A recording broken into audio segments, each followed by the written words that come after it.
Shrimati Priyanka Chaturvedi. Sir, मैं आपका धन्यवाद व्यक्त करना चाहती हूँ। आपने एक इम्पॉर्टेंट मोशन ऑफ थैंक्स में मुझे भागीदारी लेने का मौका दिया। सर, सबसे पहले मैं अपना जो 5 मिनट का भाषण है वो मैं जो उत्तर प्रदेश में प्रयागराज में जो भक्त हैं, जो श्रद्धालु हैं, उनकी भगदड़ में मौत हो गई है, उनको अपनी श्रद्धांजलि अर्पित करना चाहूँगी। मैं अपनी संवेदनाएं उनके परिवार के साथ व्यक्त करना चाहूँगी। कितने लोग हैं हमें पता नहीं है, पर ये खबर ज़रूर है कि हज़ारों की तादाद में लोग गायब हैं, उनके नाम अभी मिसिंग में हैं।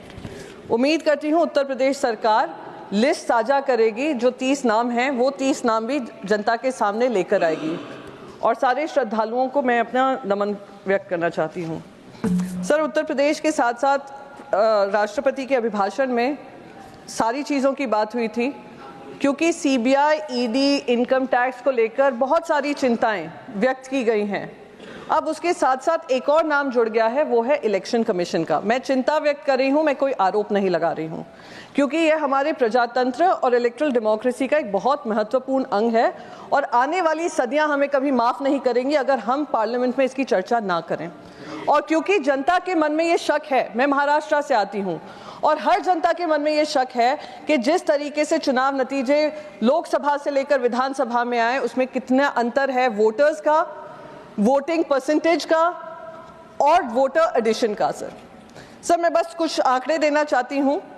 72 लाख रजिस्टर्ड वोटर्स थे, जो नए वोटर्स 5 महीने में लोकसभा में जिन्होंने शायद वोट नहीं किया था, विधानसभा में बाहर निकलकर उन्होंने वोट किया है।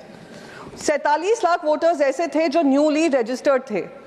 और मैं आपको बता दूं, 2019 से लेकर 2024 में करीब 47 लाख ऐड हुए थे। 5 साल में 47 लाख और 5 महीने में 48 लाख वोटर एडिशन हुए हैं। ये गंभीर चर्चा का विषय होना चाहिए, क्योंकि आज सत्ता उनके हाथ में है, कल हमारे हाथ में होगी। अगर मिसयूज होता है इलेक्शन कमीशन या कहीं से भी अंडरमाइन होता है, ये हमारी इलेक्ट्रल डेमोक्रेसी पे चोट पहुंचती है। सर, एक तो हमने सभी ने साईं बाबा जी की कृपा सबने देखी है, मिरेकल्स देखे हैं, शिरडी का नाम देश क्या दुनिया में सब जाना जाता है। पर इलेक्शन कमीशन के माध्यम से, मैं इलेक्शन कमीशन को दोष नहीं दे रही हूँ, क्योंकि न्यू वोटर रजिस्ट्रेशन हुए हैं, एक ही बिल्डिंग में 7,000 वोटर रजिस्टर हो जाते हैं। वो कहाँ से आए, कैसे आए, किसने उसका वेरिफिकेशन किया, ये गंभीर चर्चा का विषय है। 7.83% वोटर टर्नआउट लास्ट के 1 घंटे में महाराष्ट्र में होता है, जिसका अगर हम एब्सोल्यूट नंबर्स में ट्रांसलेट करें तो 76 लाख वोटर्स आकर वोट करते हैं लास्ट 1 आवर में। तो ये सारी चर्चा का विषय होना चाहिए। सर, जो माननीय राष्ट्रपति हैं, उन्होंने पुणे और ठाणे मेट्रो स्टेशन के बारे में बात की, जो महाराष्ट्र के इम्पोर्टेंट 2 प्रोजेक्ट्स हैं। पर सर, उन्हें 1 साल का डिले, 6 महीने का डिले और जो राइडरशिप है उसमें भारी कमी है, गिरावट है और वो लॉस मेकिंग हो रहे हैं। इस पे भी मैं मानती हूँ उन्होंने वाह भाई वाह तो लूटा है, पर सत्यता क्या है उससे देश को अवगत नहीं कराया है। सर, महाराष्ट्र में एक स्कीम का लॉन्च हुआ, जैसे ही लोकसभा में हार हुई, एक स्कीम महिलाओं के लिए लॉन्च की, जो कहा था लाड़की बहन स्कीम है। उसमें खुले हाथ से सारी महिलाओं को, जिसने अपना नाम डाला था, उन सबको जो पैसा प्रॉमिस किया था वो उनको दिया है। जैसे ही इनकी सरकार बनी है, अब ये 60 लाख महिलाओं का नाम काटने की होड़ में लगे हुए हैं। और जो महिलाओं को मिले थे, जो लाड़की बहन के स्कीम के अंतर्गत पैसे मिले थे, वो भी उनसे खींचने को लगे हैं। और आपस की छींटाकशी में सरकार में जो आने वाली जो स्कीम है, जो उनको पैसे मिलने चाहिए, वो भी उनको नहीं दिए जा रहे हैं। राष्ट्रपति जी ने बात की आयुष्मान भारत की। सर, पंजाब और हरियाणा की जो प्राइवेट अस्पताल हैं, उन्होंने आयुष्मान भारत स्कीम डिसकंटिन्यू कर दी है, क्योंकि 600 से 800 करोड़ का जो उनका बकाया है उनको टाइम से दिया नहीं जा रहा है। इससे प्रभावित कौन होता है? प्रभावित वहाँ की जनता होती है, वो गरीब जनता जिनको ये वादा किया हुआ है कि वो अगर हेल्थ क्या उनको फंड चाहिए उनको मिलेगा। सर, कॉर्पोरेट प्रॉफिट्स जो हैं 15 साल के हाई पे हैं, यानी इतना कॉर्पोरेट प्रॉफिट्स हो रहा है, इजाफा हुआ है कि 15 साल जो कॉर्पोरेट्स ने नहीं देखा होगा वो उनका इजाफा हो रहा है। पर मिडिल क्लास की बहुत चर्चा कर रहे हैं, मिडिल क्लास को लेकर बहुत वाह लूटी है। उनका जो इनकम है वो स्टैग्नेंट है, जो सैलरीड क्लास है वो स्टैग्नेंट है। और कोविड के बाद से जो कमी आई है वो कमी अभी भी बरकरार है। जो सबसे गंभीर जिनको चोट पहुंची है वो सेल्फ एम्प्लॉयड है, self employed citizens who are honest taxpayers of this country. 38% उनके पैसों में, इनकम में गिरावट आई है, उसकी बारे में कोई चर्चा नहीं की गई, जो मैं मानती हूं कि एक दर्दनाक और दुखदाई विषय है।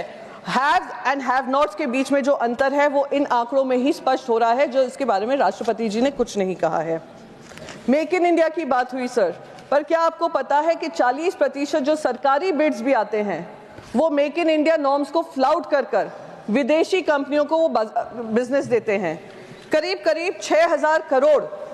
6,000 करोड़ के जो टेंडर्स हैं वो विदेशी कंपनियों को दे दिए जाते हैं। उसमें से कितनी चाइनीज हैं मैं इसमें बात नहीं करना चाहूंगी, क्योंकि अगर चाइना के बारे में खुलासा किया तो ये इनको दर्द होने लगता है, इनको मिर्ची लगने लगती है।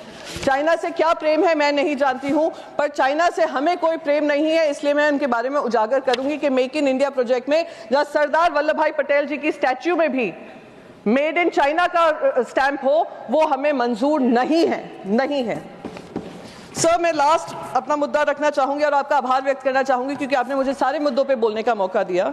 ये जो प्राइम मिनिस्टर इंटर्नशिप प्रोग्राम है, युवाओं का इंटर्नशिप प्रोग्राम है, जिसके बारे में राष्ट्रपति जी ने 2 बार उसके बारे में बात कही है, मैं उसमें कहूंगी कि जो पूरा इंटर्नशिप स्कीम है, कहा गया था 1 करोड़ इंटर्नशिप्स ऑफर करेंगे युवाओं को, पर उसमें सिर्फ अभी 1.25 लाख ऑफर किया गया। पायलट स्कीम आई थी जिसमें से करीब सिर्फ 10,000 लोगों को, 10,000 बच्चों को ये एनरोलमेंट हुआ है।